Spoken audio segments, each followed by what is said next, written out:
Hello everybody, আসসালামু আলাইকুম। আজকে আমি চলে এসেছি বেঙ্গল শিল্পালয়ে। তো এটা হলো বেঙ্গল শিল্পালয়ের যে নিচে ফ্লোরটা সেইটা। ওদের এখানে দুইটা রেস্টুরেন্ট আছে, একটি হলো নিচে মানে লাস্ট ফ্লোরে, আর একটি হলো উপরে সেকেন্ড ফ্লোরে। তো নিচে ওরা একদম ওপেন প্লেস রাখার ট্রাই করেছে, অ্যাকচুয়ালি ফ্রেন্ডসদের নিয়ে গেট টুগেদার আড্ডা বসে গল্প দেওয়ার জন্য। এই প্লেসটা হলো খুবই সুন্দর একটা প্লেস, আর এনভায়রনমেন্টটা ওইভাবেই করা হয়েছে। এখানে এত গাছ, প্রচণ্ড পরিমাণে গাছ। আর এটা হলো বেঙ্গল শিল্পালয়ের সবচেয়ে ফেমাস যে সিঙ্গারা আছে, কলিজা সিঙ্গারা। তো আমিও অর্ডার করে ফেললাম খাওয়ার জন্য। ওরা এখানে মেইনলি হলো পুরি, সিঙ্গারা, সমোচা আর চাটা তো একদম টোটালি একটা ফেমাস চা, পুরা গরুর দুধের চা। আমি যখনই এখানে আসি, বুকশপে যাওয়ার পর যখন আমি এখানে এসে স্ন্যাক্স খেতে চাই, আমি কখনো সিট পাই না, টেবিল পাই না। দ্যাটস ওয়াই আজকে আগে খাওয়া দাওয়াটা সেরে নিলাম। আমি চা নিচ্ছি। এখানে আসলে আমি কখনোই চাটা মিস করি না। আই থিঙ্ক যারা বেঙ্গল শিল্পালয়ে আসবেন ডেফিনেটলি এখানে চাটা অবশ্যই খাবেন। আর বেঙ্গল শিল্পালয়ের যে অন্যান্য স্ন্যাক্স আছে, এইটার আপনার রেস্টুরেন্টটা হলো সেকেন্ড ফ্লোরে। তো এই হলো আমার সিঙ্গারা, সাথে আমি আলুর চপ নিয়েছি। এখানে আলুর চপ, সিঙ্গারা, পুরি এগুলো হলো বিকালের দিকে সেল করে, আর হলো ডালপুরি আছে আর পাকোড়া, এগুলো বিকালে সেল করে। তো আমি এগুলো খেলাম।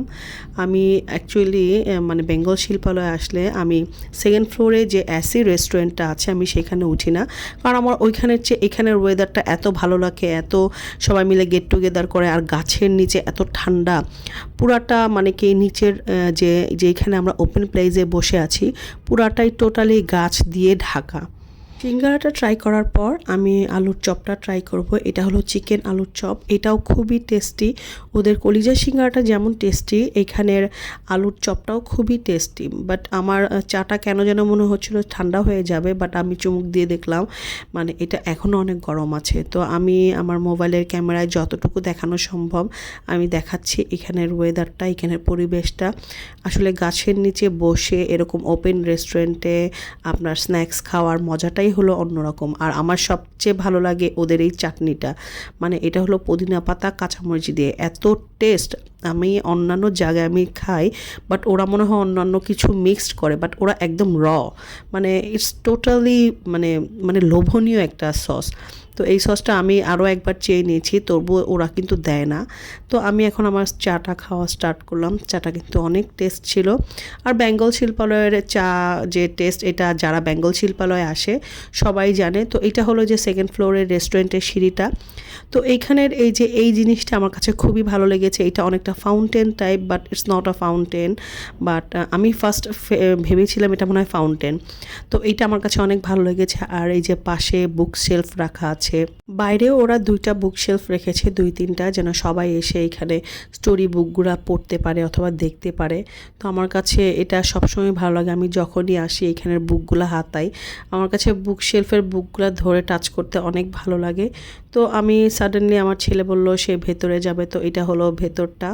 ভেতরে কিন্তু ক্যামেরা ইউজ করা নিষেধ, তারপর আমি খুব রিস্ক নিয়ে এখানে ভিডিও করেছি। এখানে ভিডিও করা নিষেধ। তো এটা টোটালি অ্যাসি, পুরোটাই কিন্তু অ্যাসি করা। আর বুক শেলফগুলো এত সুন্দর করে সাজানো, আমার কাছে ওদের লাইটিংটা সবচেয়ে বেশি ভালো লাগে। আর এইটা হলো এখানে এনভায়রনমেন্ট, এত জোরে কথা বলা যায় না, বাট এখানে অনেক বেবিজ আছে। বেবিজদের জন্যে একটা আলাদা সাইডই আছে। তো এখানে আমার কাছে সবচেয়ে ভালো লেগেছে ওদের ইংলিশ স্টোরি বুকগুলো। তো এইটা হলো বেবিজদের যে একটা রুম সাইড, মানে কি রুমটা কিন্তু অনেক বড়। এখানে বেবিদের সমস্ত ফেভারিট যে স্টোরি বুক আছে এখানে পাওয়া যায়। আমার কাছে সবচেয়ে খারাপ লেগেছে কি, যে এইখানে আমার ছেলে ওর স্কুলের যে স্টোরি বুকগুলা, স্কুলের যে 21শে ফেব্রুয়ারিতে বইমেলা হয়েছিল কিনেছিল, এখানে সব বুকস পাওয়া যায়, বাট আমি অনেক প্রাইস দিয়ে নিয়েছিলাম। আরেকটা কথা হলো, আমার ছেলে যেহেতু ইংলিশ মিডিয়ামে পড়ে, তাই এখানে কিন্তু খালি বাংলা স্টোরি বুক না, এখানে ইংলিশ স্টোরি বুকও অনেক বেবিদের জন্য আছে। রাইমস আছে, ফেরি টেলস আছে। এই যে আমি এখানে মানে কি আসলে একটু রিস্ক নিয়ে ভিডিও করতে হচ্ছে, তো এই তো স্টোরি বুকগুলা। তো এখানে তো ভিডিও মানে কি মোবাইল ক্যামেরা ইউজ করা নিষেধ।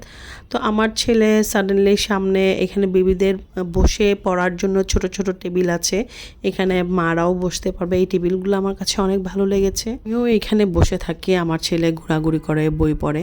বাট সাডেনলি আমার একটা নজর গেল এই দিকে, এই যে এই ডায়েরিগুলো মেবি নতুন এসেছে, নকশি ডায়েরি। আমার কাছে অনেক ভালো লাগলো। আর আমার ছেলে যেহেতু ক্লাস 2-তে উঠে পড়বে, ওদের লাস্ট ক্লাস আরও 15-20 দিন পরে, আই থিঙ্ক ওর টিচার্সদের জন্য এই ডায়েরিগুলো নিতে পারে। আমার কাছে অনেক ভালো লেগেছে। আমি একবার ভাবলাম যেহেতু আমাকে অনেক লেখালেখি করতে হয়, আমার মানে অনেক কিছু নোটস করতে হয়, আমিও ভাবছিলাম যে অ্যাট এ টাইম এই ডায়েরিটা নেব। তো আমাদের ঘোরাঘুরি শেষ, আমরা এখন বের হয়ে যাব। তো এই দিকে বের হয়ে গেলাম। বের হওয়ার পর আমার হঠাৎ করে ডান পাশের গাছটার দিকে চোখ গেল। গাছটায় কিন্তু আমি গত সপ্তাহে এসেছিলাম, এত ফুল ছিল না, আজকে অনেক ফুল। তো আজকের ভিডিওটা যাদের ভালো লাগবে, ব্লগটা যাদের ভালো লাগবে, ডেফিনেটলি একটা লাইক দিবে, কমেন্টস করবে। আর হলো যদি বেশি ভালো লাগে তাহলে শেয়ার করবে। আজকে এই পর্যন্ত। আল্লাহ হাফেজ, সবাই ভালো থাকবে। আল্লাহ হাফেজ।